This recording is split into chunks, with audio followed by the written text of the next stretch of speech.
sa droga. Ito po ang sinabi ni Senator De Lima doon kanina, live siya, kausap niya po yung media, so she's now on the offensive. Ito po yung sinabi niya, he knows what exactly he did to me, referring to the ex-president. He knows, sabi niya, he knows. So wag siyang pa-inosente, wag siyang magpa-kunyari, ay wala akong kinalaman dyan sa judiciary. Wait lang, sino nag-appoint ng Justice Secretary, okay? At wag tayo magpanggap, alam naman natin ang kalakaran. Okay, he knows what exactly he did to me. So dapat, he must acknowledge yung gravity. The gravity ng injustice, the travesty of justice, yung mga pangapi niya sa kanya. But of course, mga kameta, as we discussed last night with ka-RNR, among others, and also dun sa sarili kong analysis, of course, the question right now is, what's next? So, suing Rodrigo Duterte could be one option for Leila De Lima. At least, she's indicating that she's committed to that track. And then kanina, meron din tayong news item na shinare natin. Ito, former Senate President Franklin Drilon, who by the way was also the former Justice Secretary. So this is someone who knows a thing or two about law. Sabi niya, hindi lang si Digong, no, potentially former DOJ Secretary Vitaliano Aguirre II. Alam niyo na yan, ito yung mga natin dyan. Who allegedly forced the witness to testify against former Senate. I'm sorry about that.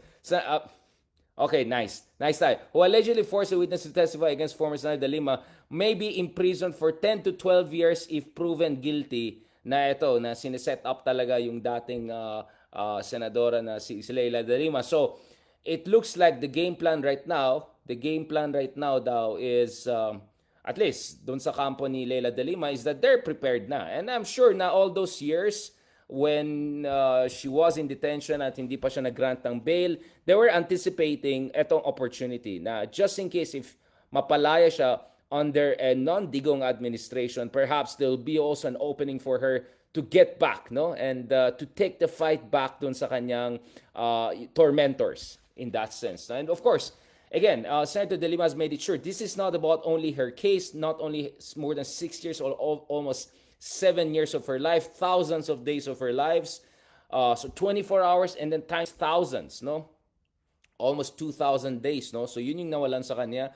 But this is about yung, at least, ayon sa kanyang kampo, ito yung pambababoy, no? Ito yung bastardization and adulterization ng the justice system na allegedly nangyari sa dating administration, mga kameta. So yun po ang situation here. So of course, if Digong is potentially the one that they'll go after, if former Justice Aguirre is the one that they'll go potentially after, then you can guess there are also other people in the radar here, di ba? Yung mga iba dyan of course, I mean, eto, let me be quite serious about this. Of course, may mga tao dyan na unfortunately kulang sa discretion. May mga tao dyan na dahil sa mga kulto-kulto dyan, may mga tao dyan dahil sa kanilang hatred, sa kanilang lack of moral conviction, sa kanilang lack of moral compass, sa kanilang political hatred, dahil sa kanilang yung na-brainwash itong mga ibang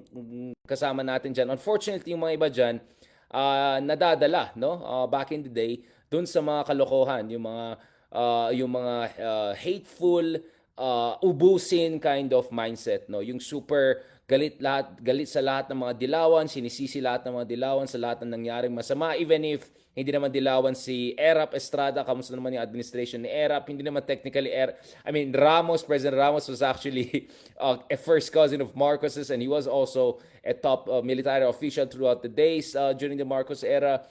Even if hindi dilawan si Arroyo in a sense, seriously, Arroyo is dilawan, Arroyo is as close as you can get into the de facto mentor of Digong, among others. So, all of yung mga pangbababo, yung mga ideological brainwashing, all of that, horrible thinking, no? Everything na nangyari throughout the year. So, unfortunately, right, maraming nadala, no? Dun sa hatred of the moment, emotion of the moment. But, there are some people na alam nila na hindi totoo yung mga accusations laban kay former Senator De Lima, and yet they abused their office. Yes, some of these people were in positions of power, and others abused their platforms and influence to spread nonsense, to spread vulgar barbarous kind of disinformation, very misogynist, barbaric vulgarity against the ex-senator. So maybe it's time to draw the line. So mukhang Senator De Lima will be looking at a number of people, starting with, alam niyo na sino, and then yung mga henchmen, yung mga alam niyo na, yung mga minions, among others. So let's see where this is gonna go. This is very interesting. Now, kahapon, pinag-usapan din natin yung prospects, mga kameta, for moving in the direction of, dapat dito ko siguro nilagay yung lighting, medyo dark. Moving in the direction of ICC, di ba? Moving in the direction of ICC, sige, I think okay pa naman tong lighting na to. Moving in the direction of ICC. Okay ba yung sounds natin dyan? Hindi naman malayo. Sorry, set up lang natin. Ito, moving in the direction of ICC. Now, obviously, some people are sensing that baka hindi tapos ang unfinished business itong ICC na to. Now, just not to get ahead of ourselves, remember, the reason why medyo nag-disagree ako kay ka-R&R, in fact, alam ni R&R, mas na-predict ko itong ano. But anyway, mamaya na tayo mag-credit grabbing. No, because I was very optimistic about Leila De Lima being freed this year. At least on bail, no? I was very optimistic as soon as lumabas yung memo at saka as soon as na gets ko na medyo delikado na itong unit team na yan. So you can check that in yung next 2 episodes natin with Leloy Claudio. This was 6-8 months. And I think even last year, medyo na-mention ko yung possibility na yan, di ba? I remember very well Leloy saying something like, I like your way of thinking. Ganun yung response niya. So, anyway, bukas, by the way, tuloy sana, God willing, yung RRL natin, Review of Related Literature, hindi. Ricardo, Ronaldo, and Lisandro. No? Itong RRL naman natin bukas, pag-usapan natin, marami tayong pag-usapan. No, going back to this. One reason why I was a bit skeptical about the ICC issue is because, as I said nga, the ICC issue could be a rallying cry for the DDS camp. No? Because kung talagang may posibilidad na makulong or maimbestiga or tapos si tata ay biglang matanda na ako, ganun, alam niyo na, 'di ba? That could be a rallying cry. That could be an emotionally resonant rallying cry, and pwede mag-backfire kay BBM 'yan sa midterm elections. So sabi ko, unless si BBM ay sigurado na they got this under control, meaning the whole political situation ahead of the midterm elections, and they got this in the bag in the sense that they're confident that they're going to do very well in midterm elections. Delikado yan move na yan if they move in that direction. So I'm still skeptical that BBM will jump on the ICC, considering that yung official position ng kanyang administration, and even in his own statements earlier this year, sabi niya, we're done with the ICC essentially. So just to refresh, back in July 20th, sabi ni President Ferdinand Marcos Jr. Sa isang speech na done na po ang Pilipinas with the International Criminal Court after the ICC announced its decision to resume its probe into drug war killings, alleged killings sa ilalim ng previous administration. So ito yung sinabi ni Marcos Jr. in July. That's it. We have no appeals pending. We have no more actions being taken. So I suppose that puts an end to our dealings with the ICC. So we continue to defend the sovereignty of the Philippines and continue to question the jurisdiction of the ICC in their investigations here in the Philippines. But of course, that's what he said, right? Now, since July, of course, many things have changed. Yung unit team ay more or less tapos na, functionally over yung unity, although I suspect BBM himself will say nice things about Sara and even be nice and hold back from attacking the former president. But in many ways, functionally, the unity team has disintegrated. No? So that's one big change since July. The other big change since July is geopolitical. So habang lumalala itong situation sa West Philippines, nakikita natin na mas komportable na ang administration natin na pag-usapan ang additional arbitration case against China. So now the Philippine government is suddenly talking about rule of law. Now the Philippine government is suddenly talking about potentially leveraging international law and international legal instruments to defend the Philippine national interest. So kung ganyan ang peg mo bigla na okay. Baka pwede natin kasuhan ulit ng China for additional arbitration case. Now of course, if you want to know more details about the potential for supplementary or complementary or subsequent forms of arbitration, please check my interview with former Associate Justice Antonio Carpio, someone who knows a thing or two about international law. So pinag-usapan namin yung arbitration case of 2016. Pinag-usapan din natin yung 2019 case against Xi Jinping and top Chinese leader at the ICC, right? So we have at least two forms of arbitration cases have been filed against China with varying degrees of success or not so success. But the idea here was tuloy-tuloy dapat yung legal warfare or lawfare. So now the Philippine government is openly suggesting that they're open. I'm talking about the DOJ. I'm talking about the Solicitor General. So these are the very people, right, who in one way or another were very ICC skeptical, right? ICC skeptics, no? But now these are the very people who are saying we can leverage international legal instruments to push for the Philippine sovereign rights. Now, obviously, of course, they're two different things, you know. When you talk about the Philippines' sovereign rights dyan sa West Philippine Sea, hindi yan sakop ng ICC technically speaking, or at least, well, depends eh. Depends eh. Kasi yung case na ginawa nung in 2019, this is not by the Philippine government, but this is by former and the late Foreign Secretary Del Rosario and former Associate Justice Conchita Carpio Morales. So please check yung interview ko. Please check yung interview ko with Conchita Morales, Justice Conchita Morales and late Secretary Del Rosario. Mahanap niyan sa online. So I interviewed them before dun sa ICC case na finalilalaban sa China ukol sa West Philippine Sea. So what they did was, because ICC doesn't cover sovereign entities, it covers individuals. So kinasuhan yung individual Chinese leaders na allegedly involved in violating the basic human rights of the Filipino people by depriving the Filipino fishermen, yung mga mayingista natin, the right and the ability to exercise yung traditional fishing rights nila dyan sa West Philippine Sea, sa Panatag Shoal, among others. So dinikit nila po yung 2016 Arbitration Award doon sa mandato ng ICC, and then kinasuhan nila yung mga top leaders ng China. Now, that legal move didn't prove to be so successful. But then again, that's my point. Ngayon, meron kang mga top Filipino officials suddenly talking about international legal instrument.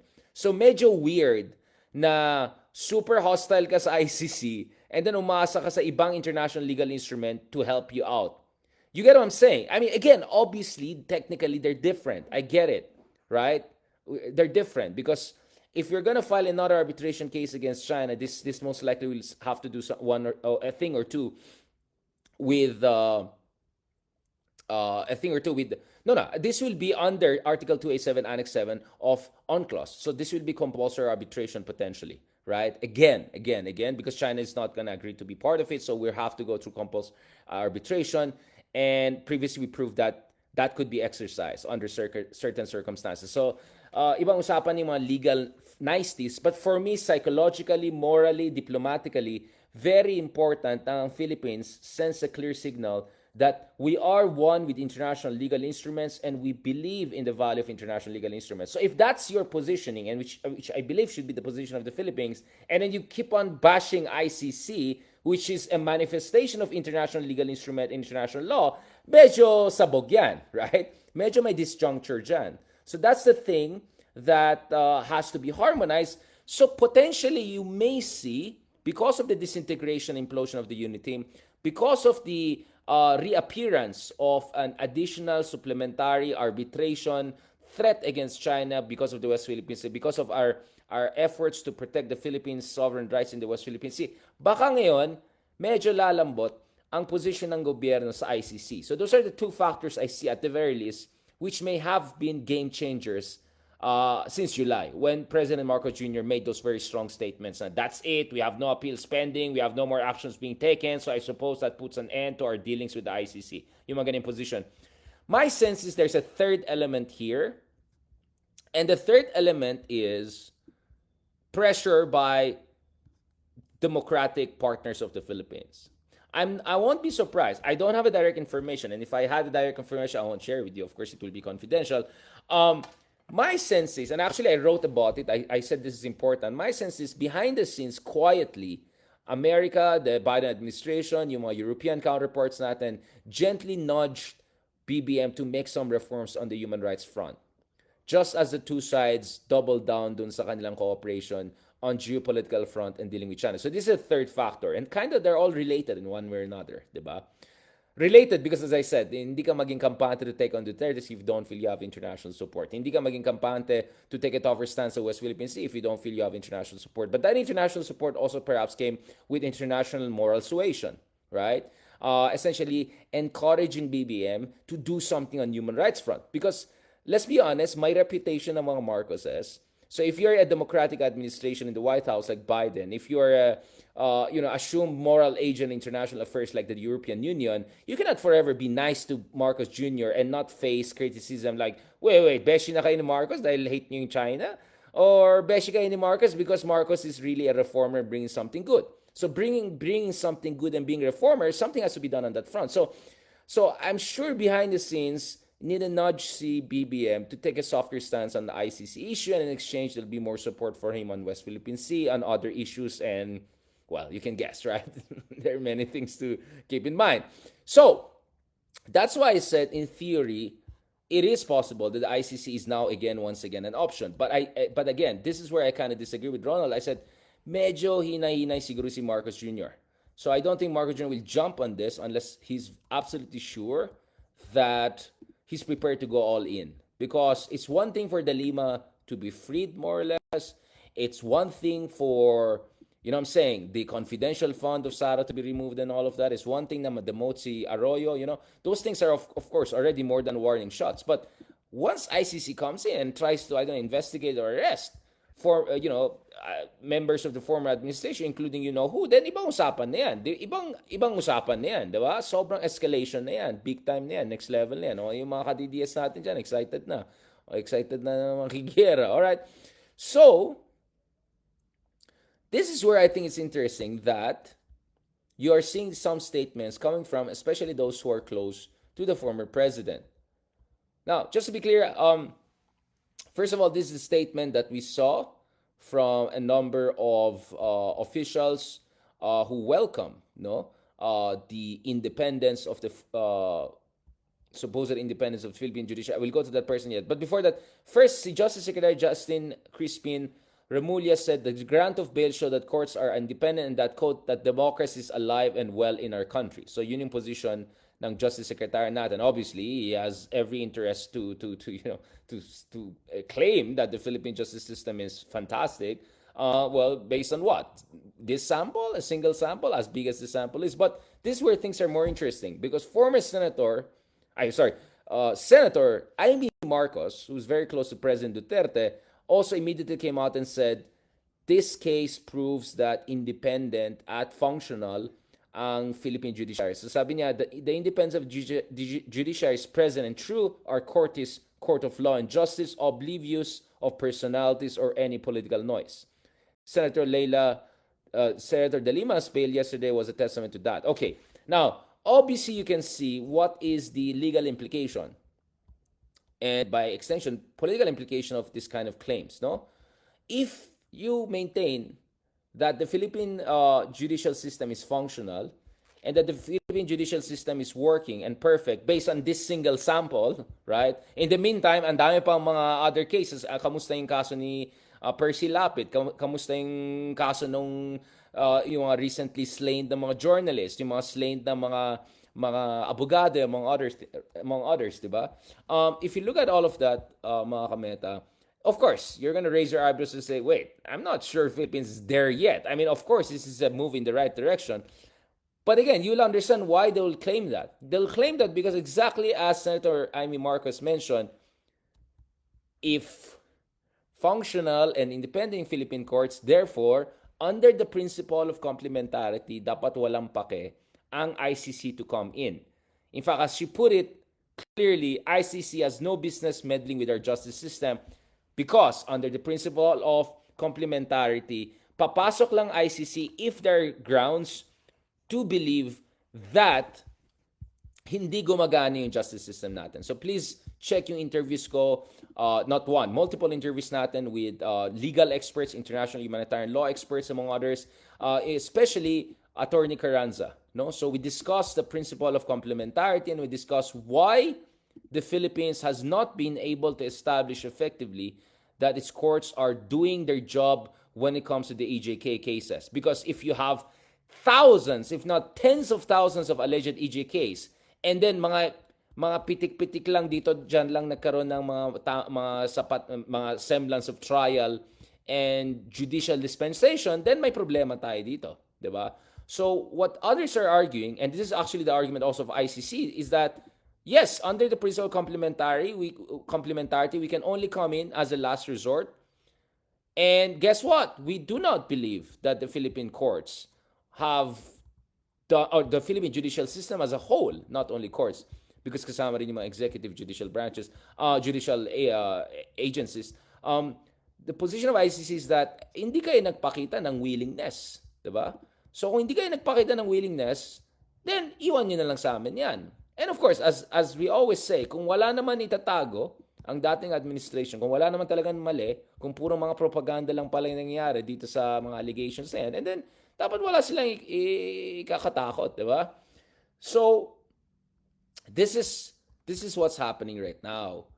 So, allies of Duterte are essentially coming out, including especially Senator Amy Marcos, coming out and saying, see, kung mapapalaya na si De Lima and she's already on bail, then that means our courts are working.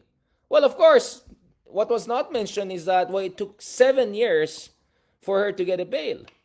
Why there was such a delay in terms of her trial. There was no explanation of tens of thousands of unresolved alleged EJ case. There's no explanation of all of those other slain journalist cases that remain unresolved. So I don't think anyone who knows a thing or two about a functional judicial system, about rule of law, would confidently argue that the Philippines is there already. Now, again, kudos to the Philippine courts, the Philippine judicial authorities for showing good signs in recent months, and I think the situation has improved significantly over the past year. But let's not kid ourselves. Malayo pa tayo sa situation ng rule of law, right? Okay, etong gagong Jojo Moreno ba yan? I know that's a fake account. You umayos ka, okay? Kakasuhan ka kita. Mahanapin ko yung IP address mo. No bullshit here. Sorry about that, okay? If you disagree with me, okay? If you disagree with me, you can disagree with me substantially, but don't make any threats or any nonsense there, okay? Okay. Anyway, all right. This is just a discussion, mga kameta. We're just looking at the analysis aspect here, and we're trying to look at the dynamics. Hindi, kasi mga kameta, napansin ko biglang mula kahapon, etc. Dumadami na naman itong mga walang yan trolls na yan. Most likely, hindi totoong account yan. But if totoong account yan, pakireport yan, Pakireport yung ano yan, yung gagong yan, okay? You don't come here and make statements like that, right? Umayos ka. Papa-IP address ko yan. Umayos ka. You guys should know who you're messing with, okay? Hindi nyo napanoon to. Okay? Umayos kayo dyan. Alright? We're not gonna allow you guys to intimidate us anymore. Na-try niyan for 6-7 years. Umayos kayo dyan. Okay. Pa-report niyan pa-screenshot yung pangalan niyan. Kung sino mga nagtitreten dyan, tsaka nagsasabi ng mga katangahan dyan, paki-screenshot yan. Forward natin yan sa mga authorities. Walang ipipin down natin yung mga IP address nyo. Umayos kayo dyan. I'm not kidding around here. Okay, I know that's a fake account, but good luck sa'yo kung fake account yan. Alright? Yan. Pakiano yan. I-screenshot niyan. Basta kung may isang gago dyan, nagko-comment dyan, paki-screenshot nyo Okay, hanapin natin yan. Sorry about that. Sorry. No, because this is a serious issue, alright? And we're expressing our views here. If you disagree with me, I'm perfectly fine with that. Except I doubt any of you guys who are trolling me are anywhere close to analytic accuracy or anything like that. Alright? Mais kayo. Hindi niya panon to. Alright? This is an intellectual conversation. If your tiny brain cannot take it, then get out of here. We don't need you. Alright? We have thousands of people watching us. So we don't need you. So sorry about that. Okay? Uminit ang ulo ko. Medyo gabi na. 10 p.m. na ito. I'm just doing my best here. Okay? To have an intelligent conversation about a high-stakes issue. So, yung mga iba dyan, umayos kayo, okay? Believe me, I'm not gonna be nice. I'm not gonna be nice just like that, alright? O ikaw, umayos. Sino makausap mo? Alright. Anyway, let's wrap this up. Medyo gabi na. Ayan na yung mga ibang trolls natin sa YouTube, etc. No, I mean, unfortunately, this is part of the business. They have tried to do this for a long time, diba? For 6-7 years, in-intimidate tayo. Tignan mo naman yung ginawa nila kay Leila de Lima, tignan mo naman yung nangyari kay, alam mo na, di ba? So they have tried to do this to a lot of us, to a lot of people. They have tried to intimidate us and all. But yun nga eh. Yun nga talaga. Yun na talaga mga kameta. If mahina tayo, if magpapa-intimidate tayo sa mga walang iyang mga low lives na yan, right? Walang mangyayari sa bansa natin. Wala talaga mangyayari sa bansa natin. And at the same time, mga kameta, let's be absolutely clear about this. This is analysis, all right? We're not making any legal claims or anything like that. I just said alleged EJKs, alleged this. So everything comes with a caveat because we still have to wait for courts to make the final judgment on these issues. But what I wanted to really talk about here, iyakan nga talaga mga yan, nagpa-panic mode na sila eh, di ba? Pathetic nga eh, pathetic. Umayos talaga kayo Alright, akala nyo mabait ako? You don't mess with me, okay? You don't mess with me. Okay, 6 years. Yung 6 years na yan, hinaras-saras nyo kami, tinitreaten nyo kami, alright? Hindi kami nagpatalo sa inyo, kaya umayos sa kayo dyan, alright? And make sure you know you're messing with, okay? Walang yan, mga low lives na yan. Screenshot niyan ganito tayo mga kameta. Easy screenshot natin mga lahat ng mga walang iya dyan, alright? We're trying to abuse our space, alright? Or mess around with us. Ipapaano ko yan sa mga kaibigan natin sa gobyerno. Alright? Dun sa mga, papa-NBI natin mga yan. Kala naman walang yan to, wala tayong connections, you know? Are you kidding me? Okay? Are you kidding me? You mess with me, your name will go straight up to the authorities. Okay? Umayos kayo dyan. Umayos kayo dyan. Paki-forward sa akin, screenshot yung mga niyan, hanapin natin ang IP address ng mga yan, hanapin natin mga yan. Paki-forward dyan sa messenger niyan. Okay? This is a safe space, supposedly. Okay? So we're not gonna allow for anyone to mess around with us. You did it for 6 years, pero the tide has shifted. Okay? Ibang panon na yan. Gumising na kayo sa katotohanan. Ibang panon na yan. Actually, dating panon, may marami na tayong kaibigan na in positions of power. Alright? Yun lang sinasabi ko Leonidas Duro. Sino kausap mo? Ako or ikaw? May isa ka pa. Umayos kayo dyan, Umayos kayo dyan. Again, you have a disagreement with me. It's okay. Magsulat kayo. Di mag-vlog kayo. No one is stopping you. Exercise your human rights. Alright? Ayan na. Yung mga nasa YouTube na, nagbabardagulan na sila dyan. Okay, anyway. Sabi ko once in a while kasi you have to remind people. Ako, ito parating kong sinasabi. Pag ikaw ay vlogger, ikaw may platform, etc., ikaw ay isang intellectual, etc., you have to also make sure you draw the line and you have to make sure you encourage your supporters, your followers to do the right thing and to draw the line. Hindi ako naniniwala sa mga kameta, sa mga kabaitan, sa mga ganyan typong tao, di ba? We are polite people. We follow certain basic rules. We follow certain ethical standards. But when people are abusing our space, in order to intimidate us or prevent us from having intelligent conversation, zero tolerance tayo dyan. Alright? Zero tolerance talaga tayo dyan. Okay? Alright, on that note, thank you very much. Again, tomorrow, pag-usapan natin with si Pareng Ka-R&R, among others. Okay? Pareng Ka-R&R, among others. Pag-usapan natin yan mga kameta. Tingnan natin what's gonna happen. Tingnan natin anong uminit talaga ulo ko kinokontrol ko ng sarili. Hindi, kita niyo na mga kameta, di ba? Medyo desperate mode na yata yung iba dyan. Desperate mode na iba dyan, okay?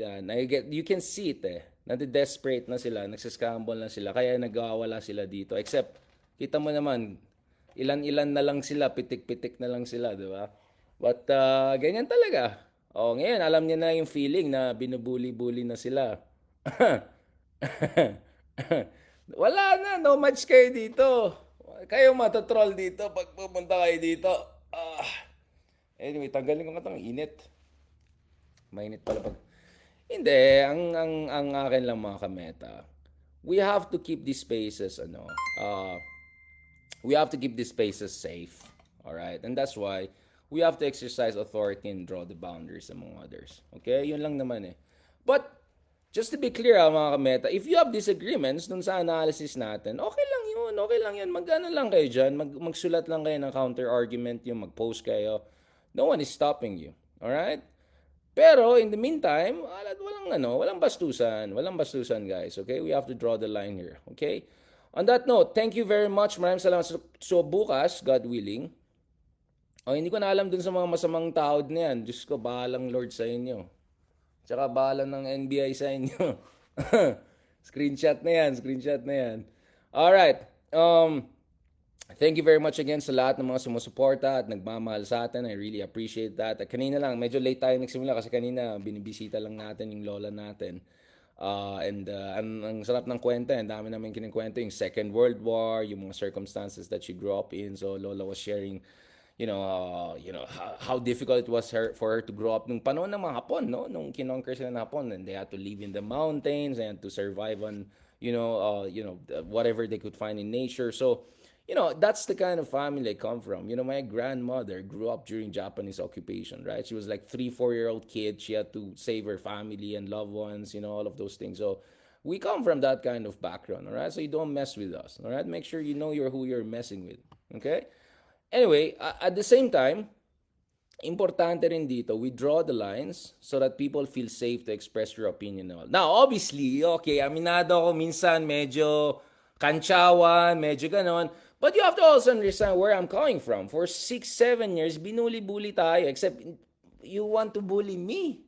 You want to bully me. It's not gonna happen, all right? But I'm not gonna just forget what they did to us for 6, 7 years. Pinuli-bully tayo, tinotroll-troll tayo, tinitreten-treten tayo, pero hindi tayo nagpatalo. So ngayon na talong-talo yung kampo nila, na sobrang marginalized nila, gusto nila mag-feeling dito. Umayos kayo dyan. Anyway, so I'll keep it there, and then God willing tomorrow, we'll continue this conversation with Sir Ronald Llamas and also with Lele Claudio. Medyo gabi na yan because Lelo is joining us from University of California, Berkeley. So just before his class in the morning, kausapin natin siya. So this will be a little bit late in the night. So I think around 11 p.m., 10 p.m., something like that. So please wait for that. If ever there's any big development, we're gonna have an update vlog ahead of that. But otherwise, just watch, just wait na lang for us. All right? Anyway, sorry medyo nung nakita ko yung mga ganun, bumalik ulit yung yung nakaganyan mode ko, di ba? Kasi for 6 years mga kameta, nakaganyan tayo, di ba? Kasi ano yung alternative, di ba? You cannot call yourself an intellectual or patriot kung na-threaten ka lang, biglang hindi ka na magsalita. Kung ganun, di wala na mangyari sa atin. Kaya nga si Leila de Lima, all of the sacrifices she made, di ba? So, yun lang mga kameta, alright? Yari talaga itong mga to sa atin. Tawag na natin si mga kaibigan natin sa National Security Council, Yusek! Yan, pa-Yusek, kausap. Isang tawag lang sa akin yan, diretso yung mga walang yung mga yan. Alright? Okay. Yan lang. Oy, umayos ka, Roy, sa Montanes. Isa ka pa, ha? Ito talaga mga ka-DBS na yan. Alright. Thank you very much. God bless and talk to you soon. And then pawisang, init kasi dito pala pag nakaganyan ka Lalong uminit ng ulo natin. Alright, on that note, maraming salamat. Thank you very much. God bless and talk to you soon. And yeah, please also make sure you spend time with your lola and loved ones. Alright? That's always a priority. Comes before everything, including meta. Pero I'm glad na nakahabol time. Alright? On that note, thank you very much. God bless and talk to you soon. And yung mga ibang troll dyan, balikan kayo in a second. Don't worry about it. Mo-block kayo very shortly. Thank you very much. God bless.